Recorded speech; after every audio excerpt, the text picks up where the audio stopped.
think it does. I'll stick with that. I think set and setting have a lot to do with how psychedelics are received. And I was surprised to go through parking lots at various shows and find people who had done as much or more acid than I ever had, but had completely unenlightened outlooks on, on the world. So I think it's really a matter of the intention has to be there before the whatever it is ingested. I don't think it's necessarily. I don't think it's inevitable that positive transformation happens. Yeah, I think that psychedelics are tools, and sort of like computers, you can use a computer to play Doom for 10 hours a day, or you can learn about what's happening in Darfur and find some new job that you really want to do.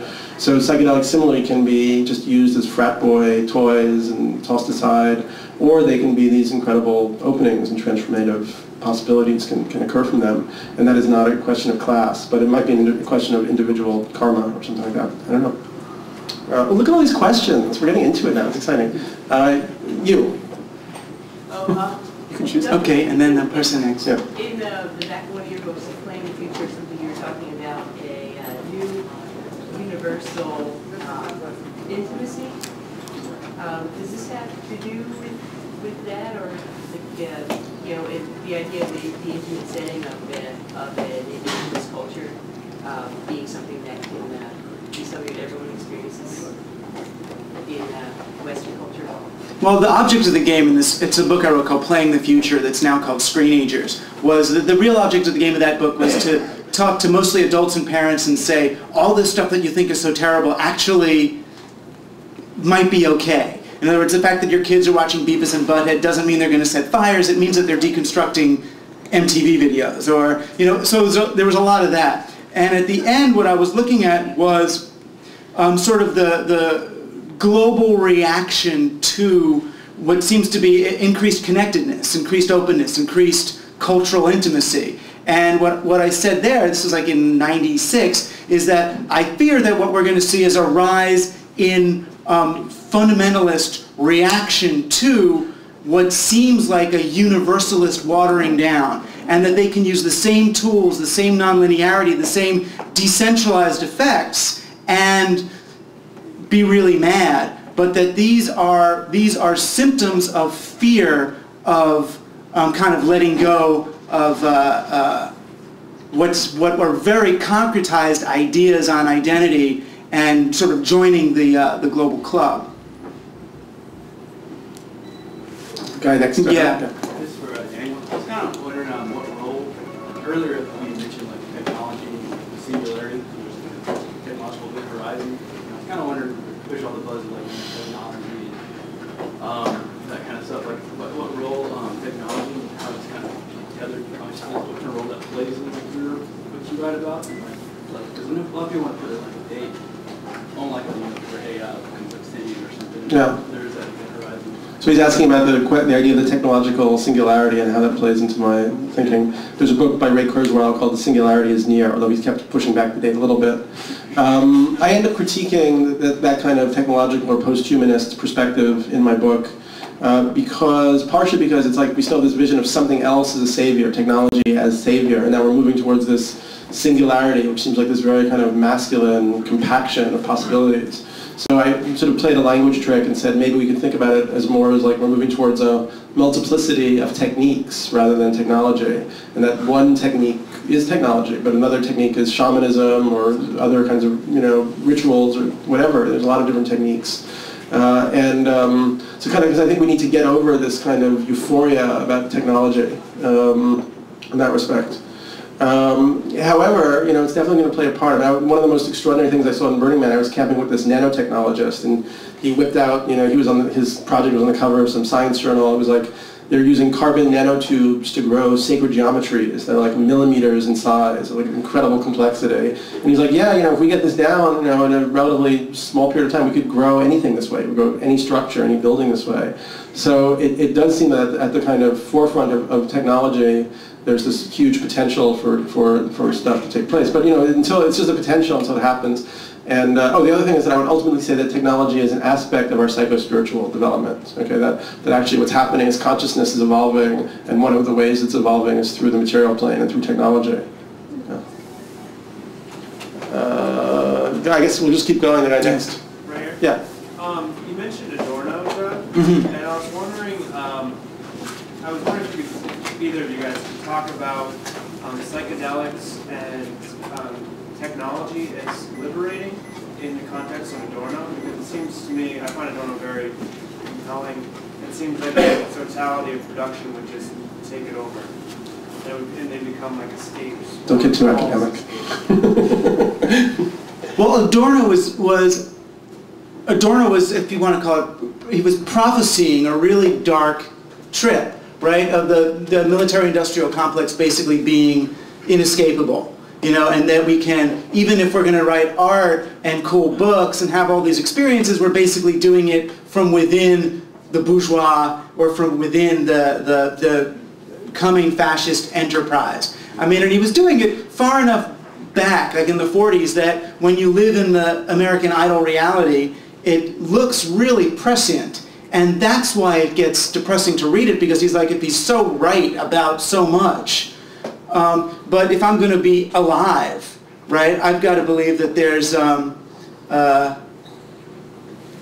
least a possibility of bringing ourselves to consciousness rather than surrendering completely to this, the corporate monolith. I mean, the Frankfurt School philosophers obviously had this very tragic vision coming out of the Nazi regime. And I write about Marcuse's book, One Dimensional Man, in my book, which is my favorite critique of modern industrial culture. And, you know, he really saw that, you know, post-Second World War, we could have moved into this global leisure society and radically reduced the amount of work people had to do, but instead we instituted this kind of control culture, this kind of irrational rationality, and he really looked at what was being suppressed by all of that, which was this kind of what he called the science of the imagination kind of bursting forth, you know. So I think that's still a very useful, and he also said that he didn't see what would actually lead to this necessary shift, but I don't think that he could see the ecological crisis. I personally think that's going to be the spur that forces us into a different sort of dimension of being, really, as well as different structures. And that really you could see that there's a kind of birth process going on, and it's almost like we're in like the birth canal now, where it's like the darkest and most constricted. And birth obviously looks like a very violent and dangerous process, but it ends up with new life happening. So I really feel that's where we're at as a planetary civilization.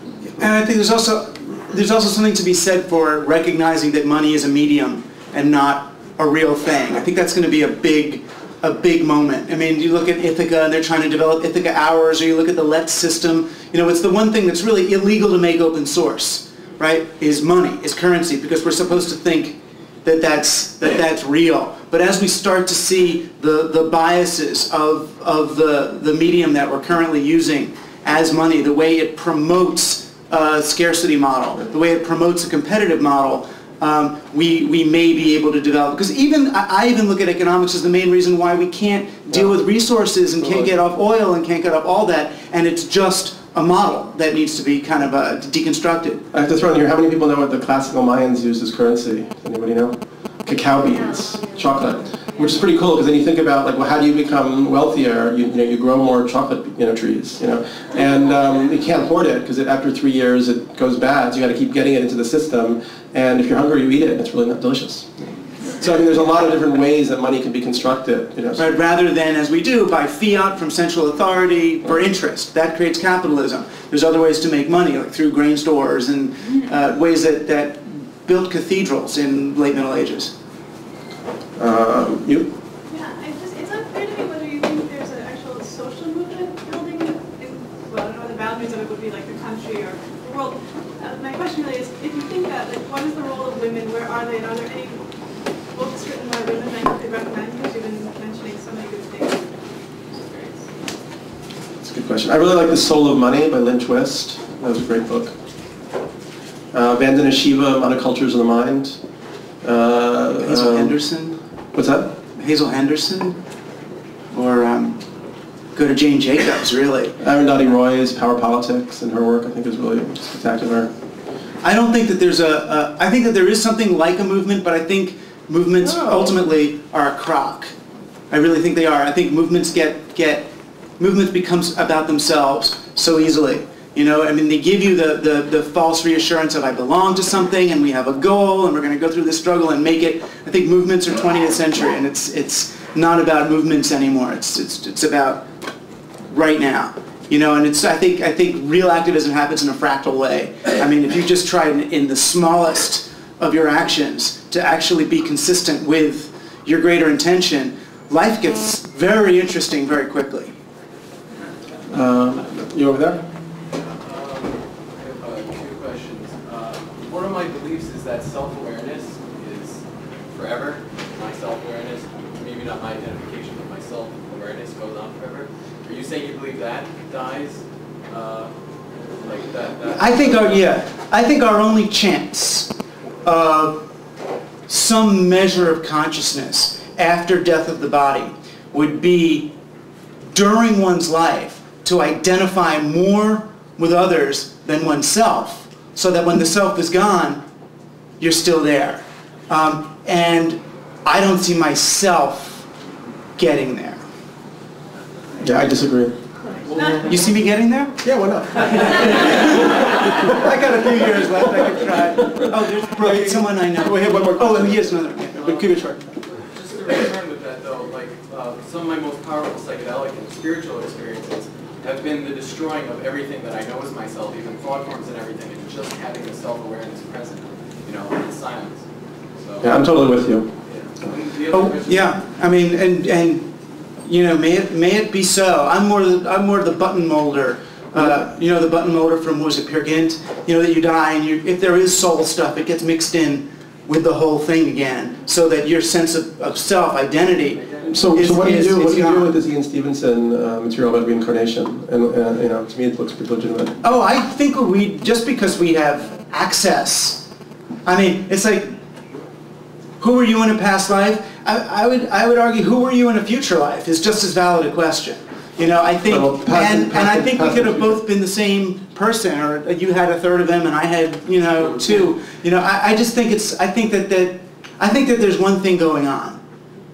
That's sort of the only way I can say it. There's one thing going on, and we have this illusion of self, and an emergent consciousness in this illusion of self in this realm right now. And when we die, we're part of that one thing going on again. You know, and if we really think that we're me, then I don't think we get a continuum of awareness. I think it's going to be like on more the Star Trek thing when they reassemble you somewhere else. I don't think McCoy on the planet is the same as the McCoy up on the ship. I think they created a new one with the same memories. I mean, he's dead.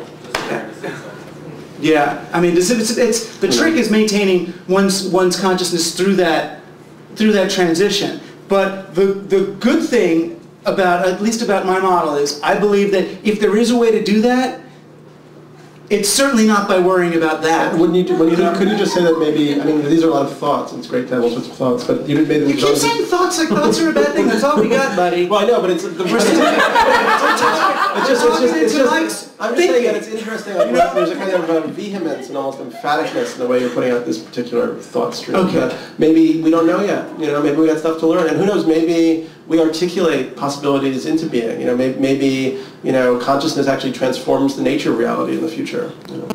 Let's take some more questions. Way guy in the back in the blue and white. You know, Carl Jung and Mayans place a lot of emphasis on synchronicity, the idea of time, And Sting. time and space, and divine intuition put you in the right spot to be available to those psychic energies. I just, living in an urban environment, where our time is so determined by someone else, how do we put ourselves in tune with this cosmic energy, especially during the fifth day? Oh, the fifth day of the Kalman stuff? Well, just the idea of, you know, we're stopping this, like, time and place determined by someone else, whereas the minds didn't have that. They were able to kind of follow their bliss and ride their wave a little more. I don't know. I mean, for me, it feels like it happens here just the same. But it seems to me there's like a whole teaching about synchronicity. It's like if you begin to get attached to those kind of experiences, then they kind of run away from you. And a lot of people talk about like there's a synchronicity drop where they go through a period where they're having these things all the time, these kind of magical manifestations and almost like telepathic, sort of events, and then it stops. And I think a lot of times it's because people get too attached to those experiences. They think like they're the ones who are manifesting all this magic. And actually, you have to just get into the state of being sort of more non-attached to the whole thing. And then it just seems to keep, to me anyway, keep on going in some strange way. Oops. Brooke had her hand up for a minute. Well, I was just going to go where you were going in terms of that question about sort of self and other, because I mean, I think the sort of missing link in the conversation is when the sense of self is dissolved, so that it's not necessarily separate from, so that all the awareness is just the awareness. Do you know what I mean?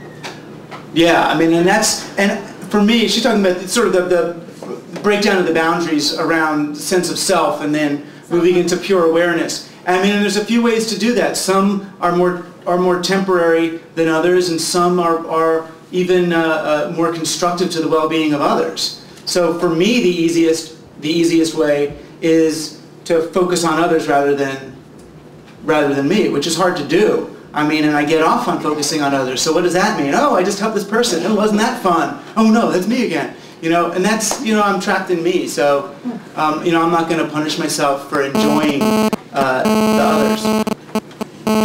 Yeah, I think that like a little bit of this Eastern kind of stuff which has come into the West now has made everyone like sort of anti-ego, like, oh, you know, smash the ego. You're not supposed to be, you know, have pride. I feel a little bit in the Andrew Cohen, Ken Wilber world, and I'm a little suspicious of that. In that I feel like there's a reason we're in these Western forums, and there's a reason that we've sort of inherited these strong individualities. So I'm not in a hurry to give that up. And I think that it's not an either-or thing. You can have these experiences of unitary awareness and also have a very strong sense of in a positive sense, your creative self and your active being. Yeah. You know? So I think it's a dualism that needs to be taken down. Yeah, I mean, I really think compassion is fun, right? And that selfishness is unfun. And that these, you know, a lot of these people that look like they're all important and have lots of power are still just grinding out constipated crap, you know? I mean, they're not having a good experience with life. They're not in flow.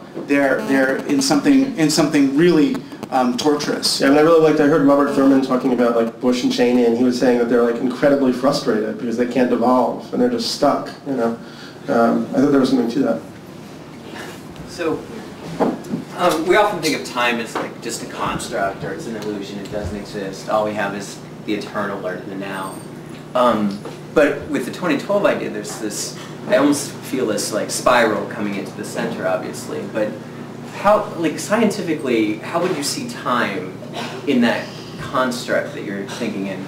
Yeah, I mean, I got really interested in this philosopher, Gene Gebser, and once again, it's like a whole thought construct to go in, and it's in the book. But he says, you know, they're basically human consciousness has evolved through these different ways of kind of structuring time and space. Then there's a kind of crisis and a kind of mutational break into another structure of consciousness. So there's the Aboriginal way of relating to time and space, which is that every moment is the origin point, and there was never a degradation or fall, and the rituals are just like maintaining reality in its proper order. And then there's kind of like the magical, instantaneous, telepathic, kind of tribal way of being. Then there's the kind of mythical civilizations which rose up, which have the cyclical model of time. So you have the yugas, like this is the Kali Yuga, or it's the precession of the equinoxes in the Egyptian way of looking at it, or the Mayans have these great cycles. Then there's also the modern linear time. We kind of became obsessed with matter and space, and we spatialized and quantified everything, including time. So we created a time that's just like space, like it's like a line. So all of our metaphors are about time, or spatial metaphors. We talk about like,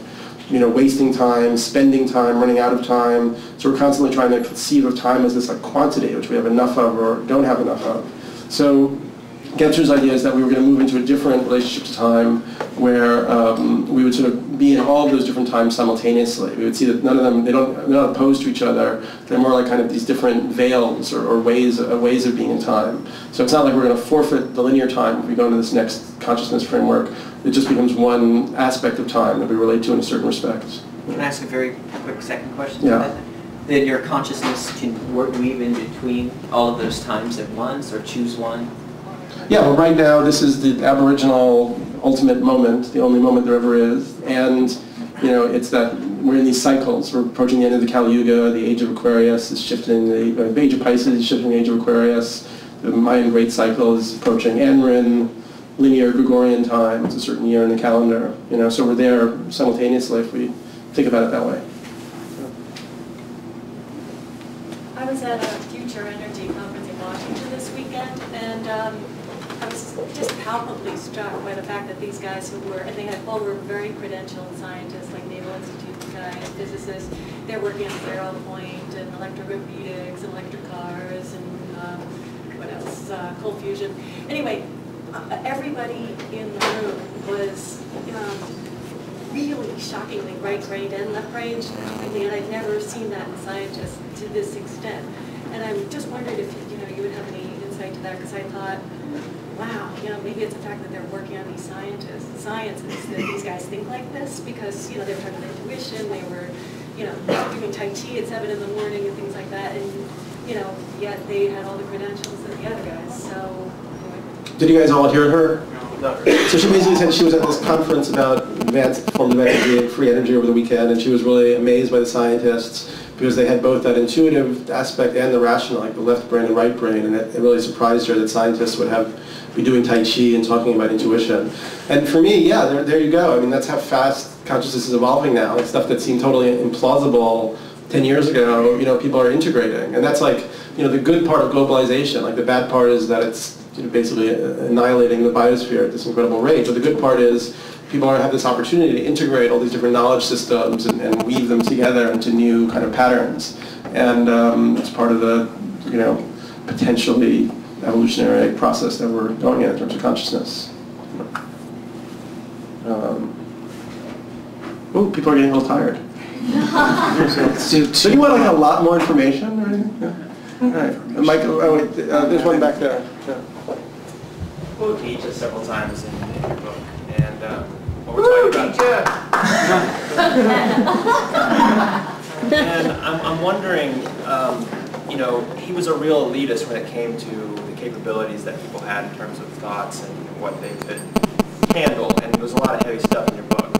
So my question is, I don't think that you think that psychedelics are sort of the equalizer, and you also talked about in the future how this, your shift, that it's going to start with the top and trickle down. So I'm kind of interested in how you envision that happening. Yeah, okay.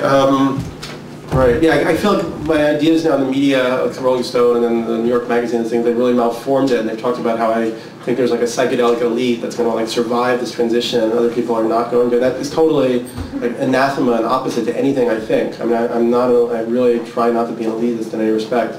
However, I do think that this, this psychedelic inspiration is something that needs to come back into the Western culture. And I do think that it's possible that it's not, could be for everybody, but maybe it's not. If you look at tribal societies, you'd have like 1 out of 20, 25 people or whatever would be the shaman, would go through that. I also think it's important to note that the New Age has kind of domesticated the idea of the shaman in a way. We made the shaman just into this kind of healing figure, and actually shamans are profoundly ambiguous, and people in the tribe often had a lot of nervousness around them and kind of kept them on the liminal edge of the village and stuff like that. But in any event, we need sort of, at least one need. We could have, maybe it would be interesting, maybe it would be fun, people who are intercessors into these other realities and are bringing back these other kinds of forms of knowledge. And somehow there could be a process whereby that would just become an accepted part of this reality. But it would hopefully be for everybody's benefit, because we have to somehow re-access these kind of intuitive and mystical realms and dimensions for everybody's sake. But I mean, I see Michael there. I mean, but then there is also this interesting aspect of shamanism, which is about healing.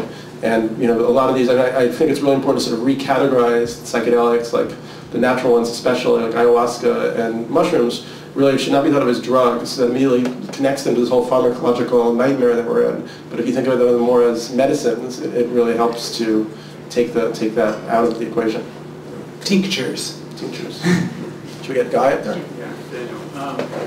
Speaking of Graham Hancock, whose latest book, Supernatural, by the way, tonight he's going to be on the radio, the same show you were on about 2 months ago, the Coast to Coast. If anyone wants to listen, it'll be a great experience. It's late, though, from 1 a.m. to 5 a.m. on AM 77. One of the things he puts forth in Supernatural is that an idea you just touched on briefly, is that these substances that humans ingest to get these experiences are themselves the experience, and that without them, he's not being super concrete on this, but he's suggesting that it's the substance and not us that produces the effect. I'm not sure you agree with that. Can you perhaps? I'm not really sure either. I mean, I definitely feel my personal experience with, for instance, Iboga was that there was some kind of guiding spiritual intelligence that was somehow accessed through taking ingesting that plant, and it kind of constructed the experience in certain ways both times I took it. And I'd say the same perhaps for ayahuasca. My way of looking at it in a way is that this potential that the DMT, when you smoke it, is such a radical visit to this super, it seems like extra-dimensional, higher conscious realm, and that, but ayahuasca and iboga and these other plants or substances almost allow us to kind of slow down that experience so that we can actually get transmissions and messages and work in these other realities in a productive way. So that's my way of seeing it. I mean, I found his language a little bit kind of literalistic and materialistic in the book, and it kind of pushed some buttons for me. I mean, it's real hard to say where a person begins and ends. You know what I mean? If you eat a piece of bread, when is it no longer the bread and when is it you, right? Somebody had a question. Oh, back in the hand, way in the back. How do we deal with the fact that many of all these substances are illegal? I love them. They help me a lot. But the collision of these two worlds of this regressive state and the state in which we live, the one that harms me the most or slows me down the most is that I'm freaked out all the time, paranoid that we get caught with these things. How are we supposed to mediate between this world based on the fact that I might be end up in jail and not help anyone? Yeah, it's a bummer. There's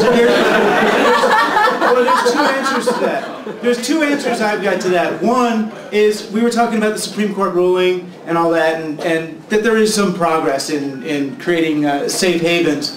The other thing, and this was the first book I ever wrote, and I wrote it on a whim, and it ended up getting published. It was originally called Free Rides, now it's called Stone Free. And the idea was at the beginning of the war on drugs, it was right after Bush did, or not, was it Bush? Bush won. Held up that bag of Coke and whatever, said there's a war on drugs now, or it might have been Reagan era, that it was launched. And I thought, okay, it's not a war on drugs, it's a war on the states of consciousness the drugs allow. So I'm going to write a book of all these other techniques that can bring you towards those same kinds of states of consciousness. Because then how are they going to stop you from meditating in your room? How are they going to stop you from holotropic breathing? The chip in your head. Yeah, but there's a multiplicity of ways. I mean, there's a multiplicity of means. I think that some people got certainly the wrong idea from Terence McKenna, which I don't think he intended, which is that if you haven't had the DMT experience, you're not going to make it through the bottleneck at the end of time and rise up from the chrysalis of matter with the rest of us. Bad one. And that's tricky, and I understand how that happens, how it sounds like it's being expressed or how it gets interpreted that way. But there are as many ways to open up as there are people. Can I throw another answer in? Well, the other thing that I've thought about, I've obviously thought about this a lot writing these books, that maybe there's something good about them being outlawed. I mean, maybe it's like that's just part of the process that we're going through. That you really, because it's kind of hidden away. I mean, you really have to want these experiences and go out of your way to get them. And maybe it would have not been a good thing if there'd been a kind of shaman psychiatric class formed in the early 60s that held the keys to this. And in that respect, it's remained a very anti-elitist and personal project if you decide that you want to have these experiences.